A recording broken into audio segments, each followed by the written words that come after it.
Bismillahirrahmanirrahim. Assalamualaikum warahmatullahi wabarakatuh. Kita lanjutkan pertemuan kita yang keempat untuk mata kuliah Ekonomi Agribisnis. Hari ini kita akan mempelajari mengenai biaya produksi, penawaran, dan penetapan jumlah produk. Jadi kalau di pertemuan kedua, kita sudah mempelajari tentang kurva indifference, sehingga dari kurva indifference itu kemudian diturunkan eh, kurva demand, kurva permintaan. Nah, hari ini kita akan mempelajari bagaimana konsep biaya produksi dan nanti dari konsep biaya produksi itu akan bisa turun kurva supply. Jadi kalau di kondisi keseimbangan pasar itu nanti ketemu kurva demand dan supply, di pertemuan kedua kita mempelajari bagaimana kurva demand diturunkan, dan hari ini di pertemuan keempat kita akan mempelajari bagaimana kurva penawaran atau kurva supply itu diturunkan. Saya izin share screen dulu untuk materi hari ini. Jadi ini adalah materi hari ini terkait dengan biaya produksi, penawaran, dan penetapan harga. Sebetulnya kalau terkait dengan penetapan harga, kita dari sisi konsumen kita sudah mempelajarinya di pertemuan kedua. Jadi bagaimana kemudian demand itu di-create, permintaan itu di-create, dan akhirnya bisa menetapkan harga. Nah, hari ini kita akan mempelajari bagaimana biaya produksi itu nanti akan menurunkan kurva penawaran dan kemudian akan membantu kita dalam menetapkan harga pasar. Saya izin share screen terlebih dahulu. Jadi ini materi kita outline. Pertama itu mengenai apa itu biaya produksi, yang kedua adalah mengenai penetapan harga, dan yang ketiga adalah kurva penawaran, dan terakhir adalah teknis perhitungan. Kita mulai dengan yang pertama, yaitu mengenai biaya produksi. Jadi apa itu biaya produksi? Biaya produksi itu adalah jumlah Bentar. Jadi biaya produksi adalah jumlah kompensasi yang harus diterima oleh pemilik karena pemilik sudah mengeluarkan faktor produksi. Jadi jumlah kompensasi yang diterima oleh pemilik faktor produksi yang dipergunakan dalam proses produksi. Nah, dalam konteks biaya produksi, kita akan mengenal beberapa jenis biaya. Yang pertama tentu adalah biaya total, lalu nanti ada biaya tetap, lalu ada biaya variabel, biaya rata-rata, dan biaya marginal. Kita bahas dulu biaya yang pertama, yaitu biaya total atau total biaya produksi. Itu adalah jumlah seluruh biaya yang dikeluarkan untuk memproduksi pada tingkat output tertentu. Biaya produksi total, jadi biaya total itu terbagi menjadi dua. Yang pertama adalah biaya tetap atau fixed cost dan biaya variabel atau variable cost. Sehingga total cost itu adalah jumlah dari fixed cost ditambah dengan variable cost. Apa itu biaya tetap? Saya yakin mahasiswa semua sudah paham kalau di level S3, kalau biaya tetap itu adalah biaya yang tidak berubah ketika jumlah produksinya berubah. Jadi biaya tetap itu mau berapapun jumlah produknya itu biasanya biaya tetapnya sama. Jadi biaya yang tidak berubah dan tidak mengikuti jumlah produk. Tetapi biaya variabel adalah biaya yang jumlahnya selalu berubah. Kalau produknya naik, biasanya biaya variabelnya naik. Atau kita juga bisa mengatakan bahwa biaya tetap itu adalah biaya yang tidak habis dipakai dalam satu kali proses produksi. Jadi biaya tetap itu dia tidak habis dipakai dalam satu kali proses produksi. Sementara biaya variabel itu akan habis dipakai dalam satu kali proses produksi. Jadi kalau biaya tetap bisa dipakai berkali-kali, sementara biaya variabel itu hanya bisa digunakan satu kali. Apa contoh biaya tetap? Kalau di padi itu ada traktor, ada cangkul, ada hand sprayer. Kemudian biaya variabel kalau di padi misalnya ada benih, pupuk, pestisida yang habis dipakai dalam satu kali proses produksi. Nah, ini adalah bentuk kurva biaya tetap dan biaya variabel. Jadi biaya tetap tadi karena dia tidak ini output, jadi ini adalah X output, ini adalah cost biaya. Jadi semakin ke kanan itu sebetulnya outputnya makin banyak dan biayanya makin tinggi. Tapi tadi kita memaknai bahwa fixed cost atau biaya tetap itu mau berapapun mau berapapun jumlah produknya, biaya tetapnya selalu sama, karena itu kurva biaya tetap selalu lurus. Ya, jadi lurus, linear saja, horizontal. Kemudian kita juga mengenal biaya variabel atau variable cost. Variable cost itu adalah biaya yang mengikuti pertambahan jumlah produk. Makanya dia bentuk sudutnya cenderung positif. Jadi makin banyak outputnya, maka biayanya juga makin tinggi. Inilah yang namanya variable cost. Lalu tadi kita memahami bahwa TC itu adalah fixed cost ditambah variable cost, ditambah dengan variable cost. Maka TC itu yang mana? Inilah kurva TC. Jadi kurva TC itu bentuknya persis sama dengan kurva variable cost. Jadi ini sama nih kurvanya. Bedanya apa? Kalau variable cost dimulai dari titik nol, tetapi total cost dimulai dari titik pertama kali FC-nya ditarik. Jadi itulah kenapa TC adalah jumlah dari fixed cost ditambah variable cost. Jadi kita mulai menarik total cost itu ketika pertama kali TC dikeluarkan. Ini sama ya. Oke, kemudian ada juga yang disebut dengan biaya rata-rata. Kalau saya punya produk Q sama dengan Y sama dengan 500 unit, ya, maka ini sebetulnya adalah biaya untuk menghasilkan 500 unit adalah total cost. Tetapi kalau ditanya berapa sih biaya untuk per unit, biaya satu unit itu berapa? Maka ketika kita bicara berapa sih biaya yang dikeluarkan untuk memproduksi satu unit output, maka kita gunakan konsep biaya rata-rata. Jadi biaya rata-rata adalah biaya keseluruhan untuk menghasilkan suatu output tertentu dibagi dengan jumlah produk yang dihasilkan atau dengan kata lain biaya per unit produksi. Dalam konteks beberapa perhitungan usaha tani, kita sering menyamakan biaya rata-rata atau average cost itu dengan harga pokok. Jadi harga pokok itu kan sebetulnya berapa sih paling rendah kita keluarkan biayanya, itu harga pokok. Nah, biasanya harga pokok itu identik dengan average cost. Nah, sama dengan total cost, average cost itu juga terbagi menjadi dua. Ada average variable cost dan average fixed cost. Dan kemudian average total cost. Average total cost atau biaya rata-rata itu adalah total cost dibagi jumlah produk. Average variable cost adalah variable cost dibagi jumlah produk. Average fixed cost adalah fixed cost dibagi dengan jumlah produk. Jadi biaya variabel rata-rata adalah total biaya variabel yang dipakai untuk menghasilkan satu satuan output. Jadi itu beda antara konsep rata-rata dengan konsep total. Jadi kalau total itu biaya yang diperlukan untuk menghasilkan semua produk, sementara kalau biaya rata-rata itu hanya biaya yang diperlukan untuk menghasilkan satu satuan produk. Nah, dalam konteks tadi, apabila output adalah Y, ya, kemudian tadi kita pahami bahwa, mohon maaf, bahwa AVC tadi kan average fixed cost itu adalah fixed average variable cost adalah variable cost dibagi dengan Y, sementara average fixed cost itu adalah fixed cost dibagi dengan Y. Maka kita bisa memahami bahwa sebetulnya Y dibagi X itu adalah produksi rata-rata. Maka average variable cost itu sebetulnya adalah HX dibagi dengan produksi rata-rata atau sama dengan HX dibagi dengan PR. Oleh karena itu, biasanya produksi rata-rata akan meningkat, maka AVC-nya akan makin menurun. Jika produksi rata-ratanya maksimum, maka average variable cost-nya akan minimum. Dan ketika produksi rata-rata turun, maka average variable cost-nya akan meningkat. Jadi ada hubungan antara produk rata-rata dengan average variable cost yang naik, minimum, atau turun.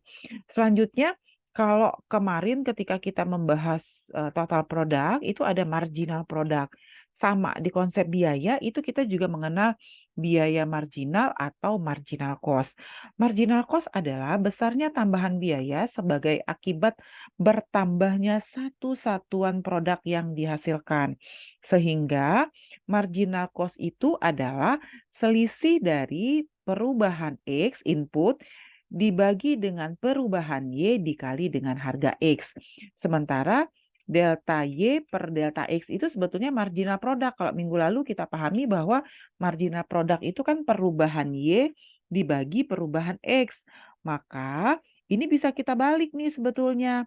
Jadi ini kita rumus ini kita masukin ke sini. Jadi sebetulnya marginal cost itu adalah HX dibagi dengan marginal produk. Sehingga apa yang bisa kita simpulkan?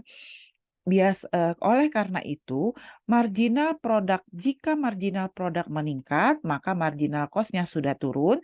Jika marginal produk maksimum, maka marginal cost minimum. Dan jika marginal produk turun, maka marginal cost-nya akan meningkat. Nah, ini adalah kurva. Kalau tadi kan kita yang konsep total ini fixed cost. Mungkin masih ingat ini fixed cost. Kemudian ini adalah variable cost dan ini adalah total cost. Tapi ini semua tiga ini adalah konsep total. Nah, bagaimana dengan konsep rata-rata? Jadi, berdasarkan konsep rata-rata, kurva biaya tetap rata-rata itu akan bersudut negatif turun dari kiri atas ke kanan bawah. Sementara kurva average variable cost itu akan membentuk seperti lonceng. Jadi bentuk seperti lonceng terbalik dan memiliki titik minimum. Ya, titik minimum tadi disampaikan, titik minimum AVC atau average variable cost itu terjadi ketika average produknya maksimum. Selanjutnya, kita juga punya kurva biaya marginal MC. Ini MC ya Bapak Ibu kebanyakan. Nah, tadi disampaikan di sini disampaikan kurva MC. Kurva MC itu akan minimum ketika marginal produknya maksimum. Jadi ini ketika minimum MC terjadi, maka sebetulnya kalau dikaitkan dengan kurva marginal produk yang kita bahas minggu lalu, marginal produknya itu akan maksimum. Atau kalau kita turunkan bentuknya seperti ini. Jadi apa yang kita bisa baca dari kurva ini? Pertama, ini marginal, ini produksi total, ini produksi rata-rata, dan ini adalah produksi marginal. Kita lihat, yang atas ini adalah kurva marginal. Ketika produk marginal maksimum, di sini titik maksimumnya, maka apa yang bisa kita lihat? Oh, ternyata marginal cost-nya minimum. Tadi yang kita bahas. Ketika produksi yang ini average total cost, average total cost, ketika average total cost-nya minimum, maka produk marginalnya sama dengan 0. Jadi seperti itu ya Bapak, Ibu. Nah, ini hubungannya tadi sudah saya jelaskan. Nah, lanjut kalau harga itu bagaimana sih ditetapkan? Jadi penetapan harga, kapasitas produksi, dan tentu yang namanya produsen akan selalu bicara tentang keuntungan maksimum. Keuntungan maksimum itu terjadi ketika marginal cost, jadi tambahan biaya itu sama dengan marginal revenue. R ini revenue, tambahan penerimaan, dan sama dengan harga. Jadi saya ulang, keuntungan maksimum itu terjadi ketika tambahan biaya sama dengan penerimaan, dan itulah yang disebut dengan harga HY, harga produk. Atau dengan kata lain, terjadi di mana sih sebetulnya MC? Tadi syaratnya adalah MC sama dengan MR sama dengan HY. Oke, sekarang kita bisa lihat, oh ini kurva MC. Nah, ini adalah kurva average fixed cost, ini kurva average variable cost. Dari kurva ini kita bisa membahas beberapa hal. Pertama, misal harga yang terjadi adalah harga H4. Maka apa? Perusahaan masih bisa jalan atau tidak? Ketika harga H4, maka sebetulnya perusahaan itu hanya bisa bergerak menutupi AFC. Maka nggak ada perusahaan yang mau bergerak tetapi hanya menutupi AFC, average fixed cost. Kalau harganya di H3 minimal AVC, maka pada saat ini perusahaan itu hanya bisa menutupi biaya variabel. Di mana perusahaan bisa menutupi biaya variabel dan eh, biaya tetap di sini.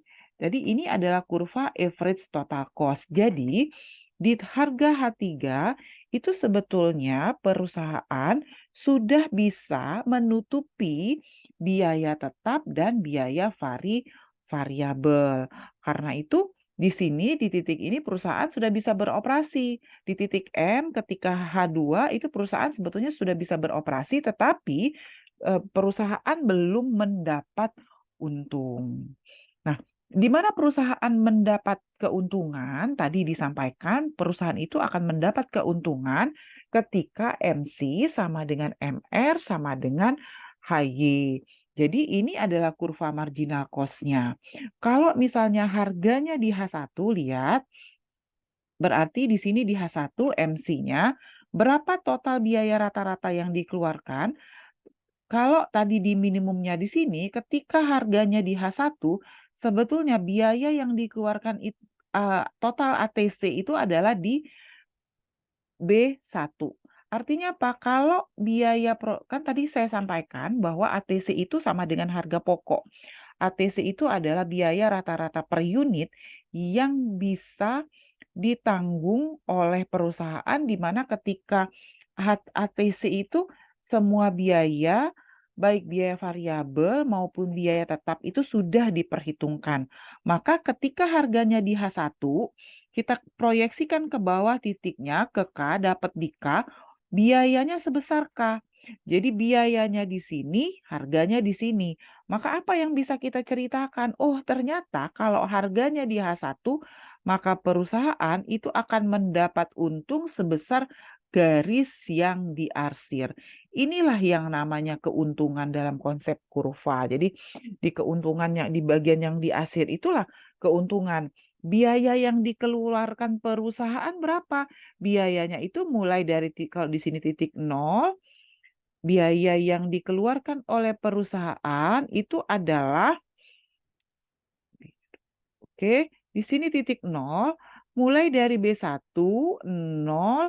Nah, ini sampai sini jumlah produksinya sampai sini dan sini. Jadi yang ungu yang bawah inilah biaya. Jadi yang arsiran warna biru ini disebut dengan normal profit. Jadi ketika harganya di H1, maka perusahaan itu sudah bisa mendapatkan keuntungan. Tapi kalau misalnya harga yang terjadi itu misalnya ya, harga yang terjadi itu di B1 di sini, maka kalau harganya di B1 perusahaan masih belum mendapatkan keuntungan. Karena kenapa? Karena di B1 itu perusahaan di B1 di sini kalau kita tarik ke kiri itu baru sampai menutupi hanya bisa menutupi average variable cost dan average fixed cost. Perusahaan-perusahaan sosial, jadi kayak yayasan sosial, koperasi, itu ketika harganya B1 masih bisa beroperasi. Kenapa? Karena kan biasanya mereka tidak mengejar keuntungan yang banyak. Tapi untuk perusahaan-perusahaan yang profit oriented, perusahaan tersebut tidak mungkin menetapkan harga sebesar B1. Jadi mereka akan menetapkan harga yang jauh lebih tinggi daripada harga yang berlaku, daripada harga pokok yang mereka tetapkan, daripada ATC. ATC-nya harga pokoknya. Nah, untuk jadi berdasarkan ilustrasi ini penjelasan yang tadi ya sebetulnya. Jadi keuntungan yang mana, kerugian yang mana. Kalau seandainya nanti saya hapus dulu, misalnya kita hapus, apa yang akan terjadi kalau misalnya apa yang akan terjadi kalau harga yang berlaku itu di sini. Misalnya hanya di H3. Misalnya hanya di H3. Wah, perusahaan pada kondisi harga H1 itu rugi. Kenapa? Karena hanya bisa menutupi biaya variabel. Biasanya perusahaan yang H3-nya sama dengan average variable cost, itu mereka cenderung masih bisa beroperasi dalam jangka pendek. Tetapi dalam jangka panjang, ketika harus melakukan penggantian terhadap biaya tetap, itu perusahaan sudah nggak bisa jalan lagi. Jadi dalam jangka pendek, perusahaan-perusahaan tertentu dalam kondisi apa ya, dalam kondisi seperti sekarang, misalnya banyak perusahaan-perusahaan yang akhirnya beroperasi, masih bisa beroperasi, tetapi dalam jangka pendek, yang penting average variable cost itu kan salah satu komponennya adalah gaji karyawan ya. Jadi selagi gaji karyawannya bisa bisa dibayar, mereka masih bertahan untuk bisa beroperasi. Tetapi ketika nanti akan terjadi penggantian biaya tetap, maka biasanya perusahaan sudah nggak bisa lagi beroperasi, kecuali ada tambahan suntikan dana. Oke, ini penjelasannya. Ini juga sama penjelasannya. Nah, kurva penawaran. Sekarang kita akan bicara kurva penawaran. Kurva penawaran itu yang mana sih?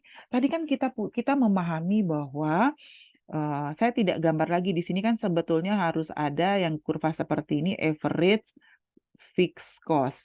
Jadi biaya kurva, biaya tetap rata-rata. Jadi ini kita langsung gambar average variable cost dan average cost.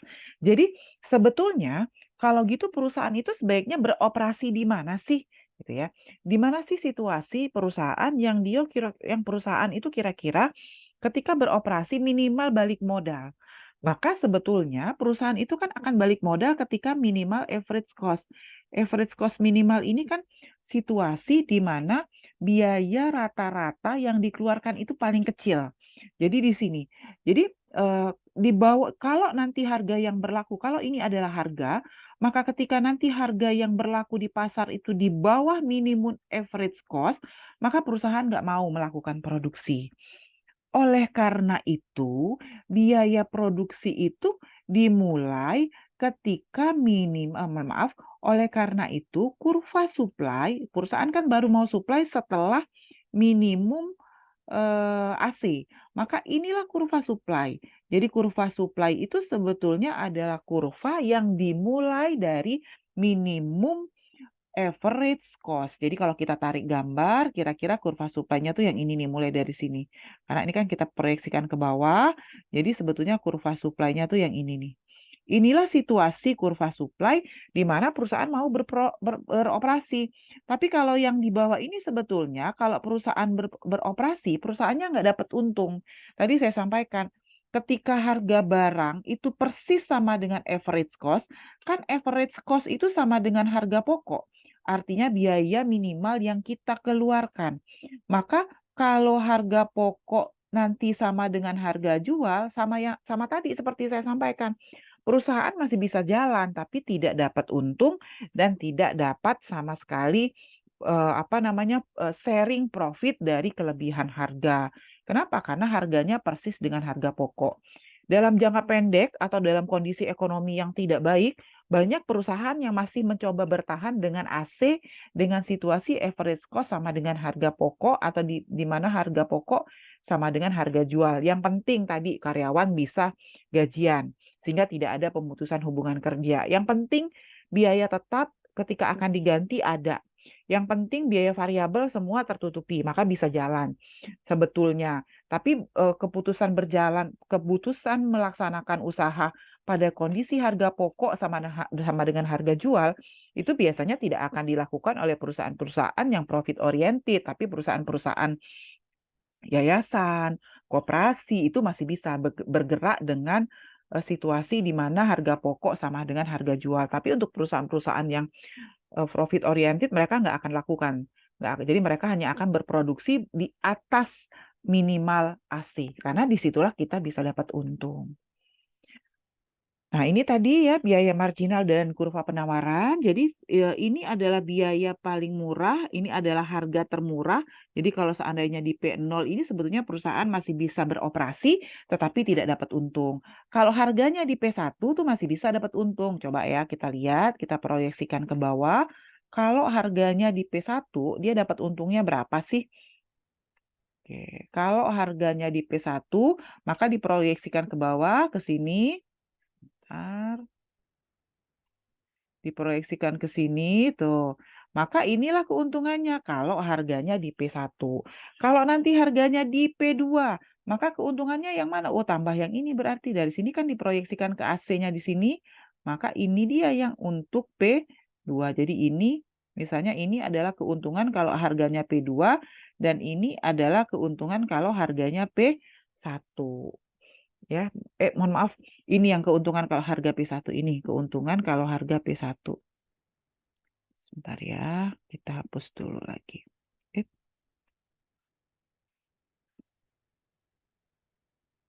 Oke, jadi kalau harganya di P2, maka keuntungannya yang ini nih. Ini keuntungannya. Nih, biayanya kan di sini. Oke, sebentar.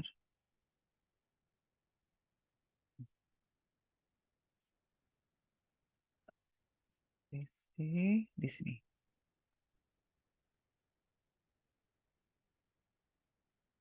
Nah, ini adalah keuntungan kalau di P2. Kalau P1, jadi mulai dari sini proyeksikan ke bawah. Kalau harganya di P1, keuntungannya yang mana? Kalau harga di P1, maka ini kan harga P1, kita proyeksikan ke AC, maka disinilah keuntungannya. Nah, ini keuntungan untuk harga P1. Oke, maka dalam konsep keuntungan, kita punya beberapa konsep terkait keuntungan. Yang pertama adalah ketika harga yang di ini adalah P, ketika harga yang ditetapkan itu di atas minimal AC, maka sebetulnya inilah keuntungan dan disebut dengan normal profit. Apa yang terjadi kalau harganya di sini? Kalau harganya di sini, sementara AC-nya di sini, tentu perusahaan nyerah. Nggak bisa. Itu namanya kerugian minimum. Ya. Kemudian maksimum profit terjadi di mana? Maksimum profit kalau di sini harga, di sini adalah average total cost, di sini average variable, maka sebetulnya maksimum keuntungan itu yang ini, yang kuning. Yang saya arsir, sementara yang bawah 0, Y1, A, dan X itu adalah total biaya yang dikeluarkan. Nah, eh, laba maksimum itu terjadi di mana sih? Tadi disampaikan bahwa laba maksimum itu sebetulnya ketika jarak antara TC ini total cost dan ini revenue itu paling tinggi. Jadi sebetulnya kalau ini adalah kurva total cost dan ini adalah kurva total revenue, maka disinilah sebetulnya keuntungan maksimal itu terjadi. Atau kalau saya ambil garis saja, misalnya kita ambil kurva yang ini kita gambarkan ke sini, dia dapat yang seperti ini, maka disinilah titik BEP. Jadi di A ini adalah titik BEP. Titik BEP di mana TC di A ini TC sama dengan TR. Jadi di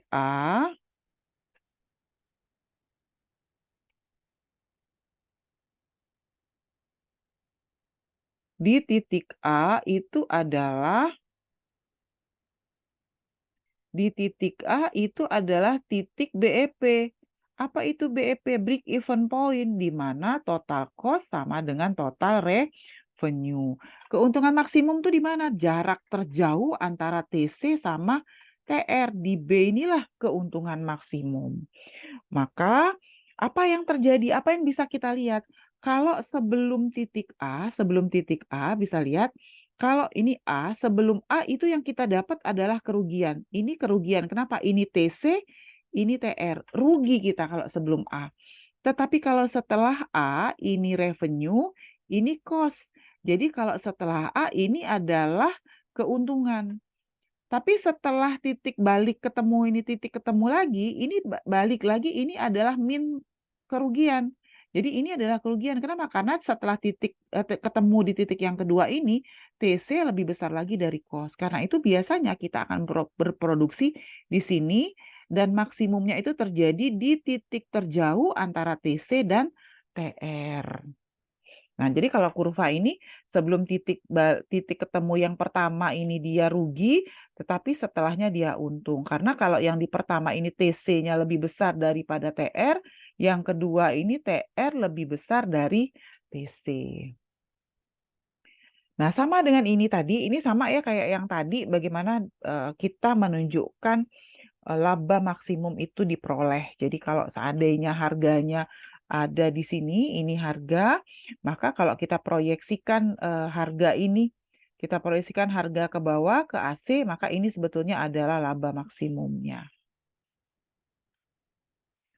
Saya masuk ke contoh perhitungan. Untuk kasus satu, sebuah perusahaan dalam pasar persaingan sempurna menghadapi biaya total dengan persamaan TC 5/3. Q pangkat 3 dikurang 15 Q pangkat 2, 40 Q ditambah 30 dengan harga atau price sebesar 15. Hitunglah output yang memaksimumkan laba dan hitunglah berapa laba maksimum. Tadi ingat bahwa syarat laba maksimum itu terjadi ketika marginal cost sama dengan marginal revenue. Jadi selalu ingat kalau misalnya minggu lalu kita membahas total cost, minggu lalu kita bahas total cost. Maka mohon maaf, minggu lalu kita bahasnya tentang Minggu lalu kita membahas tentang total produk atau produk total.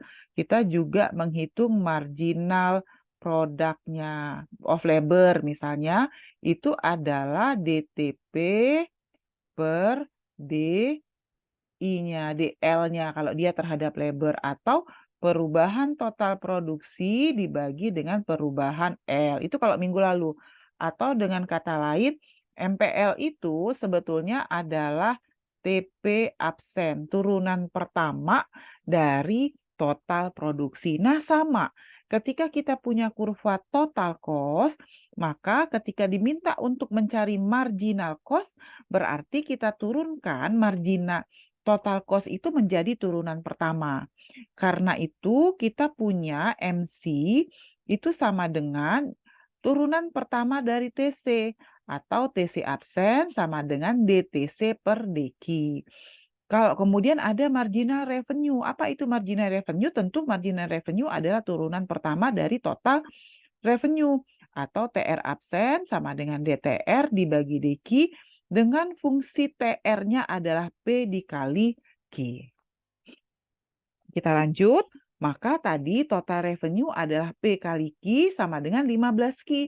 Maka marginal revenue-nya berapa? Turunan pertama dari TR yaitu 15. Kemudian tadi MC, marginal cost turunan pertama dari kurva total cost yang ada di sebelah. Turunan pertamanya adalah 5Q kuadrat dikurang 30Q ditambah 40. Sementara syarat laba maksimum adalah MC sama dengan MR. Di sini kita udah dapat nih. Ini MR, ini MC. Maka kita sebelah-sebelahin tuh MC-nya adalah 5Q kuadrat dikurang 30Q ditambah 40 sama dengan 15. Kemudian kita pindahin ininya ke sini ya. 15-nya Q kuadrat dikurang 6Q ditambah 5 sama dengan 0. Maka kita pakai rumus ABC. Sebetulnya ini rumus ABC ya. Kalau di matematika itu nanti kalau dia dikali nanti dapatnya seperti ini. Jadi ini kali ini ditambah ini kali ini, itu dapat yang depan. Ditambah ini kali ini, ditambah ini kali ini gitu. Jadi pakai rumus ABC, maka nanti Q dikurang 5 sama dengan Q dikurang 1 sama dengan 0. Maka kita keluarin, kita punya Q5 sama dengan 0 dan Q1 sama Q min 1 sama dengan 0. Q1 sama dengan 5, Q-nya itu dapat atau ada Q2 sama dengan 1. Maka rumus tadi, maka kita masukin, tentu kita nggak akan ambil yang Q1. Karena kalau Q1 itu nggak akan menghasilkan, tidak akan menghasilkan keuntungan maksimum. Kan ada Q yang lebih besar. Maka kita ambil yang 5. Nah, jadi TR itu sama dengan PQ, sama dengan, ini TR yang tadi ya, yang ini, sama dengan 15 kali Q, yaitu 15 kali 5 sama dengan 75. TC, itu kita masukin rumus TC yang tadi, yang di depan, yang di sini. Nah, ini rumus TC-nya, ini persamaan TC-nya tadi, kita masukin 5/3 pangkat Q3 min 15 Q kuadrat ditambah 40 Q ditambah 30 nanti dapatnya 63 sepertiga. Maka laba maksimum itu berapa? Laba itu kan revenue dikurang cost. Maka 75-nya masuk ke sini, 63-nya masuk ke sini. Labanya adalah 11/2/3. Baik, terima kasih. Oke, baik, terima kasih. Itu materi kuliah kita hari ini. Jika akan ada yang ditanyakan, karena kuliah hari ini dilaksanakan dengan metode asinkron, Bapak Ibu silakan mendaftarkan pertanyaan di kolom forum yang ada di e-learning Bapak Ibu. Nanti saya siapkan kolom untuk Bapak Ibu bertanya terkait dengan materi perkuliahan hari ini. Terima kasih. Wassalamualaikum warahmatullahi wabarakatuh.